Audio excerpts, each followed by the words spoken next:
Assalamualaikum warahmatullahi wabarakatuh. Di sini kami akan menjelaskan artikel kami yang berjudul Game-Based Learning sebagai inovasi dan solusi percepatan adaptasi belajar pada masa new normal. Selanjutnya adalah abstrak. Tujuan tulisan ini untuk mengenalkan game-based learning sebagai inovasi dan solusi percepatan adaptasi belajar pada masa new normal. Kegiatan penelitian yang kami gunakan yaitu analisis deskriptif dengan studi pendahuluan. Penelitian ini ditujukan kepada seluruh mahasiswa Universitas Pendidikan Indonesia, Kampus Purwakarta, yaitu pada kelas 1A PSTI. Berdasarkan hasil yang kami dapatkan, game-based learning ini menunjukkan bahwa dapat mengefektifkan proses belajar mengajar. Maka dari itu kami sangat merekomendasikannya bagi para tenaga pengajar. Selanjutnya ada metode penelitian. Metode penelitian yang kami gunakan yaitu analisis deskriptif. Teknik pengumpulan data yang kami gunakan yaitu survei dan studi pustaka. Selanjutnya ada ciri-ciri individu yang dapat beradaptasi dengan baik menurut Fatimah pada tahun 2010, yaitu dapat mengendalikan ketegangan emosional yang berlebihan. Selanjutnya ada tidak menunjukkan adanya frustrasi pribadi. Terus bersikap realistis dan objektif. Yang keempat, mampu mempertimbangkan diri secara rasional. Selanjutnya, mampu belajar dari pengalaman. Selanjutnya ada diagram survei tingkat keefektifan game-based learning dalam pembelajaran. Sebanyak 79,2% responden menjawab bahwa GBL ini dapat efektif jika diterapkan dalam proses pembelajaran. Selanjutnya ada diagram survei game-based learning sebagai solusi percepatan adaptasi belajar. Di sini responden menjawab 50% iya dan 50% mungkin. Mereka yang mungkin ini masih ragu-ragu. Kemudian ada diagram survei game-based learning, di mana 25% mahasiswa sudah mengetahui apa itu game-based learning, 66,7% mahasiswa kurang mengetahui apa itu game-based learning, dan 8,3% mahasiswa tidak mengetahui apa itu game-based learning. Maka dari itu, tujuan dari penulisan artikel kami itu untuk memberitahu tentang apa itu GBL, dan bahwasanya GBL ini dapat menjadi inovasi dalam pendidikan dan efektif sebagai adaptasi pembelajaran di masa new normal. Selanjutnya ada grafik pengguna game-based learning. Salah satu implementasi game-based learning dengan presentasi tertinggi yaitu Quizzes, di mana responden menjawab 95,8% mereka mengetahui Quizzes. Sementara Yahoo dengan persentase 25%, Edukandi dan lain-lain sebanyak 0%. Selanjutnya ada dampak COVID-19 terhadap proses pembelajaran. Seperti yang kita ketahui, pada saat pandemi COVID-19 ini, pemerintah mengeluarkan beberapa kebijakan di berbagai sektor, termasuk sektor pendidikan. Kebijakan ini bertujuan untuk memutus mata rantai penyebaran COVID-19. Salah satu kebijakannya yaitu dengan diadakannya lockdown di daerah yang terkena zona merah. Selanjutnya ada physical distancing atau yang tujuannya adalah untuk memberhentikan kontak secara langsung antara satu dengan yang lainnya. Dan khususnya di bidang pendidikan ini, pemerintah menerapkan kebijakan daring atau dalam jaringan, di mana pembelajaran diselenggarakan secara online di rumah masing-masing. Dari kebijakan yang telah diterapkan oleh pemerintah, ada banyak dampak terhadap mahasiswa. Seperti yang dikatakan oleh Menteri Pendidikan dan Kebudayaan dalam konferensi pers yang ditayangkan di YouTube. Ia mengemukakan bahwa banyak sekali dampak bagi siswa. Siswa mengalami kesulitan konsentrasi pada saat pembelajaran, siswa merasa beban yang berat karena banyak sekali penugasan dari guru yang dipaksa untuk menuntaskan kurikulumnya. Dan yang paling parah adalah peningkatan rasa stres dan jenuh pada tiap individu.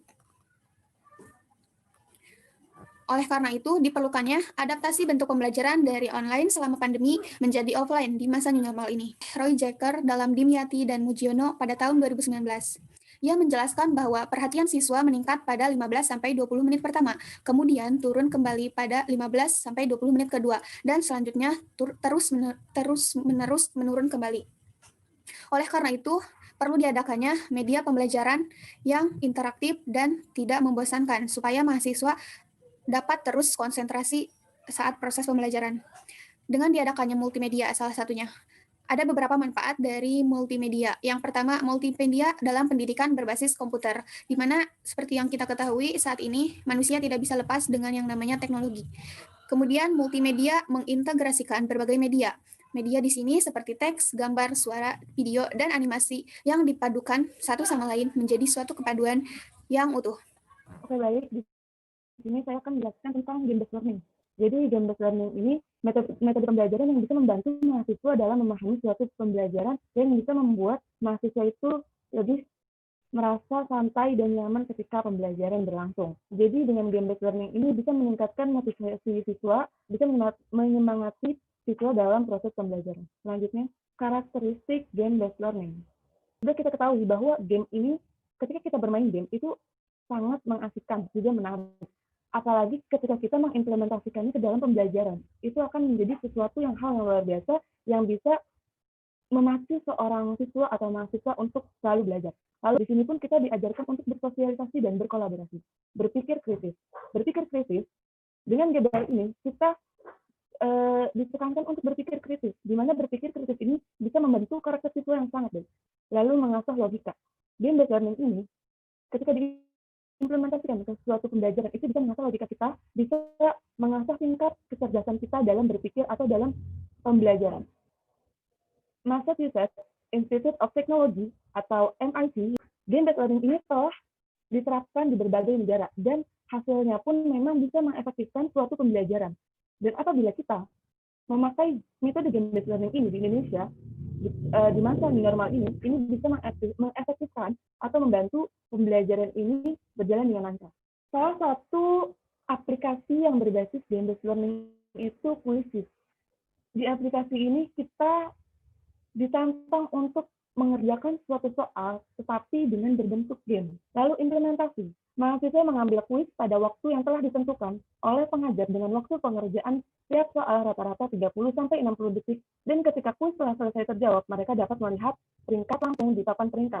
Pengajar dapat memantau prosesnya dan melihat hasil pengerjaannya ketika kuis telah selesai, lalu dapat sebagai bahan evaluasi mahasiswa. Aplikasi Quizzes ini menimbulkan feedback yang sangat baik. Ketika kita mengerjakan soal, ketika kita telah selesai, itu akan memunculkan skor. Skor kita, jika kita baik, kita akan bisa membanggakan diri kita dan bisa terus berusaha untuk menjadi yang lebih baik lagi. Dan ketika kita mendapat skor yang bisa dibilang cukup baik, itu bisa menjadi bahan evaluasi pembelajaran pada diri kita dan bisa memacu semangat belajar juga tentunya. Berikut ini ada tampilan Quizzes. Dan ini adalah tampilan keseluruhannya. Bisa kita lihat tampilan ini sangat menarik yang bisa memicu seseorang ini untuk bermain dalam pembelajaran ini. Seperti itu. Kelebihan dan manfaat game-based learning. Mudahkan dalam tahap pembelajaran karena bisa menghilangkan stres. Kebanyakan dari mahasiswa ketika pembelajaran daring ini merasa stres dan merasa capek. Oleh karena itu, ketika pembelajaran luring, kita tetap menggunakan teknologi, tapi berbasis game yang bisa menghilangkan stres dan membantu merilekskan sesuatu pembelajaran. Lalu dapat mengukur tingkat pemahaman, melatih daya ingat, merilekskan diri setelah pembelajaran, serta memicu semangat belajar. Ketika kita menerapkan game-based learning ini, kita ditekankan untuk bisa menyelesaikan soal dan bisa fokus terhadap game. Jadi ini bisa meningkatkan kinerja otak kita. Mengapa harus game-based learning? Mengapa?